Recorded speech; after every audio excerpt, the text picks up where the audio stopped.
En este pack de noticias el tema central es claramente lo ocurrido este fin de semana y lo que va a seguir ocurriendo luego de la decisión de Donald Trump de atacar Venezuela y tomar bajo su custodia, bajo la custodia del gobierno norteamericano y de la justicia norteamericana, a Nicolás Maduro, el narcodictador jefe del cártel Los Soles. La operación comenzó a las 22:40 del día viernes, desde la sala de situación donde estaba el presidente de los Estados Unidos, una vez informado que el clima era el apto, es decir, que no había nubosidad y había muy poco viento, se tomó la decisión del ataque y la extracción. El ataque fue hecho por 150 objetos volantes. Yo llamo objetos volantes porque hubo aviones y drones que atacaron 7 puntos en el territorio de Venezuela, 4 de ellos claves en la ciudad de Caracas. A las 2:01 de esa madrugada, el grupo Delta, en los helicópteros que los transportaban, aterrizó sobre la zona de la residencia refugio del presidente usurpador venezolano. La CIA tenía los planos de los 3 lugares donde podía esconderse por las noches el presidente usurpador, y con esos planos y conociendo el lugar de antemano por objetivo de inteligencia designado, llegaron los Delta, ingresaron al lugar y el propio presidente Trump contó que Maduro intentó entrar a un cuarto seguro, un safe room, y no pudo cerrar la puerta. Los Delta lo agarraron antes, habían ya abatido a toda su guardia de corps y no querían que entrara en un lugar donde iba a ser llevar más tiempo atraparlo y podía aparecer otro tipo de grupos de defensa. Fue subido el matrimonio Maduro a un helicóptero especialmente designado del grupo de ataque y volaron para llegar 4:29 de esa madrugada al Iwo Jima. El Iwo Jima es una especie de portaaviones, no es un portaaviones, es un aparato desde el punto de vista naval más pequeño que lleva Sea Harrier, que lleva helicópteros, pero que está pensado más como un desembarco anfibio. Esta estructura de combate, el Iwo Jima, fue la conducción táctica de la operación hasta la llegada al lugar del Gerald Ford. En esa cubierta fueron finalmente pasados a territorio norteamericano los presos. Desde allí iba a comenzar la segunda etapa, que era el transporte a los Estados Unidos, al territorio continental de los Estados Unidos. El día sábado por la noche, Nicolás Maduro aterrizó en New York.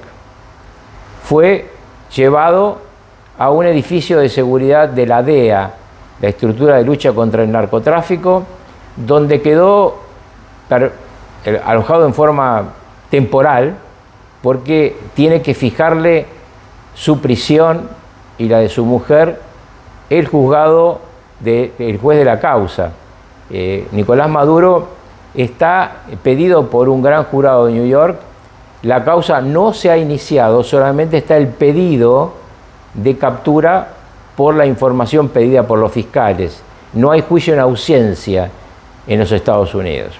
Entonces, en las próximas horas, Nicolás Maduro deberá comparecer ante el juez y los fiscales, acompañado de sus abogados, para hacer lectura de la acusación y de ahí en adelante comenzar todas las reuniones que correspondan a este tipo de juicio. No es un juicio corto y la primera cosa fundamental a decidir por parte del imputado es si va a ser o no un colaborador de la Fiscalía y poder entonces optar por una pena menor de la que le correspondería. Hasta este momento la acusación que ya ha dado a conocer la fiscal general Pat Bondi implica penas de prisión que podían llegar a los 50 años, es decir, podría morir en una cárcel de alta seguridad este hombre dada su edad. Pero podría evitar esa condena tan larga contando lo que sabe respecto al narcoterrorismo del siglo XXI, a sus cómplices en diversos países de América y de Europa, y en el tráfico de divisas fruto obviamente de maniobras en negro en PDVSA y de dineros que vienen del narco o de la venta de petróleo en negro. Ese dinero, ¿a quién fue? ¿Quién lo recibió? ¿Para qué fue utilizado? Podría ser la carta de cambio de Maduro para bajar su pena. De hecho, lo mismo ha ocurrido con alguien que va a declarar finalmente en su audiencia de sentencia antes que él, que es el Pollo Carvajal, la mano derecha en su momento de Hugo Chávez, que los vigilaba a todos, incluido a Maduro, porque Chávez desconfiaba de sus generales. El otro tema central es quién asume la presidencia de Venezuela.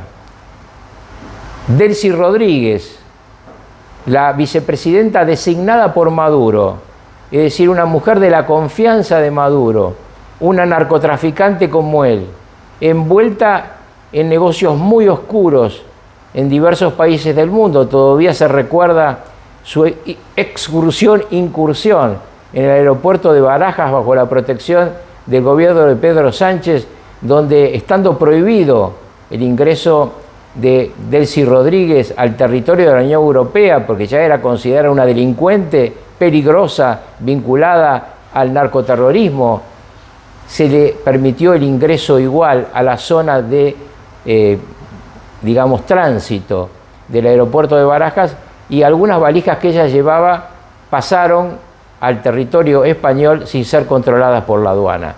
Delcy Rodríguez, entonces una mujer peligrosa, una mujer en la que no se puede confiar, está ahora provisoriamente al mando de Venezuela, sigue pidiendo por la libertad de Maduro y sigue en una competencia sorda, aunque quizá esa tranquilidad no dure demasiado, con los otros cómplices del narcodictador, con Diosdado Cabello, que maneja la policía de seguridad y el temible SEBIN, la estructura de inteligencia que arresta y tortura a opositores, Padrino López, quien maneja el ejército. Este es un personaje también peligroso, no tan peligroso como Maduro, pero maneja la cúpula militar. Hay que ver si todos los mandos ahora le responden, habida cuenta que Maduro no está y que tampoco está la cantidad de dólares que se repartían entre los miembros del cártel Los Soles, que se llaman así porque tienen aquí arriba, en sus charreteras, los soles de los generales y sus custodias que han manejado los negocios sucios de Venezuela durante al menos los últimos 20 años. Delcy Rodríguez aparentemente le ha planteado al gobierno norteamericano que puede entregarle Venezuela llave en mano. Veremos cómo siguen los acontecimientos. Empieza un proceso de transición hacia la libertad. No es que ya llegó la libertad a Venezuela, empieza un proceso de transición a la libertad. El primer obstáculo, Nicolás Maduro, ha sido sacado del medio, pero quedan los otros que fueron sus cómplices durante todo este tiempo, personas en las que no se debería confiar. Saliendo ya de la situación de Venezuela, hay otras noticias que merecen su atención para esta semana que se inicia. En primer lugar, Irán. Ahí continúan las protestas de los ciudadanos ante la gran inflación, la ausencia de alimentos y de agua que pone en tensión las calles de Teherán, pero también de otras ciudades medianas y grandes. La policía secreta del régimen, la Guardia Revolucionaria, han reprimido con ferocidad a la gente que hacía estas protestas. Se reconocen por parte del propio gobierno del Ayatollah Jamenei 7 víctimas fatales. Muchos opinan que la cifra es mucho más grande, pero obviamente no está chequeada esa noticia. Donald Trump ha hecho una amenaza explícita al gobierno de Irán que si sigue atacando a sus ciudadanos, Estados Unidos va a intervenir. Un senador de su gran confianza acaba de decir que sería bueno que Ayatollah Jamenei vaya a la mezquita a orar, en una amenaza más que directa a la vida del jefe de la estructura político-religiosa de la teocracia iraní.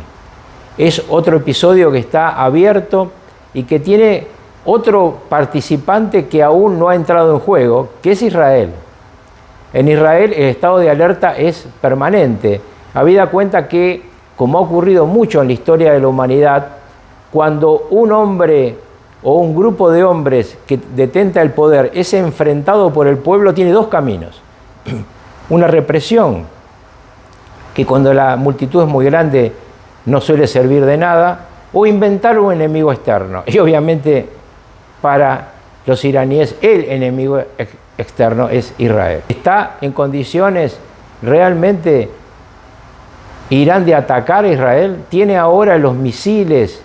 ¿Tiene, como se supone, algunos misiles de última generación que han sido vendidos al régimen teocrático por Moscú? ¿Tiene el avión que puede utilizar estos misiles tan peligrosos que salen a la atmósfera y al volver a entrar hay muy pocos minutos para la defensa para actuar? ¿Puede saturar Irán las defensas israelíes? Son todas incógnitas que mantienen en alta tensión a las fuerzas de defensa de Israel y naturalmente a su pueblo. Otra cuestión que sigue sin resolverse y podría ser que tengamos respuestas pronto es la situación de Ucrania. Han hablado, como ustedes saben, acá lo hemos informado, el presidente Trump y Zelensky, una larguísima conversación que incluyó un almuerzo. Ha hablado contemporáneamente Trump con Putin, que tiene la otra punta de la solución.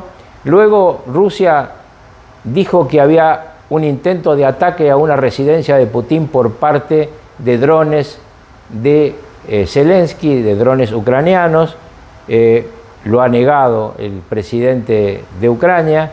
Ahí hay entonces un pequeño compás de espera, pero todos soñamos con que llegue la paz, porque en ese sufrido territorio que hace 4 años invadió este terrible dictador que es Vladimir Putin, en 4 años 6.500.000 hombres y sobre todo mujeres y niños de Ucrania fueron al exilio. El país está destruido y 1 millón, al menos 1 millón de ucranianos y 1 millón de rusos, es decir, 2 millones en total, han perdido la vida en este enfrentamiento absurdo causado por la idea expansionista de Moscú. El otro tema sobre que no hay que dejar de estar atentos es sobre la situación de Asia. En Asia, China continúa sus maniobras militares alrededor de Taiwán. Taiwán, como ustedes saben, es parte de una disputa muy antigua.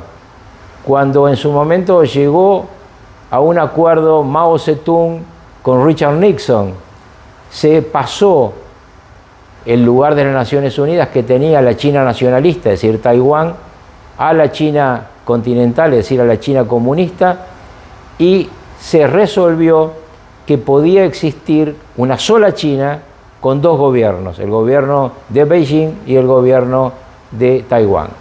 Vamos a ver cómo evoluciona este tema, sobre el que ha puesto la mirada y el grito de alerta nada menos que la primer ministra de Japón. Japón y Corea del Sur siempre están sospechando de las acciones de China, que ha ido construyendo una gran cantidad de islas artificiales y ha sobre las mismas armado estructuras de combate que le han acercado a Japón, lo que obviamente produce la alarma de ese país y el armamentismo también del nuevo ejército japonés. Inclusive algunos asesores de la primer ministra han dicho en Tokio que era hora de tener un arma nuclear también ese país. Así que el mundo sigue complicado y acá les seguiremos dando permanentemente este pack de noticias que ustedes pueden ampliar en otros medios de comunicación.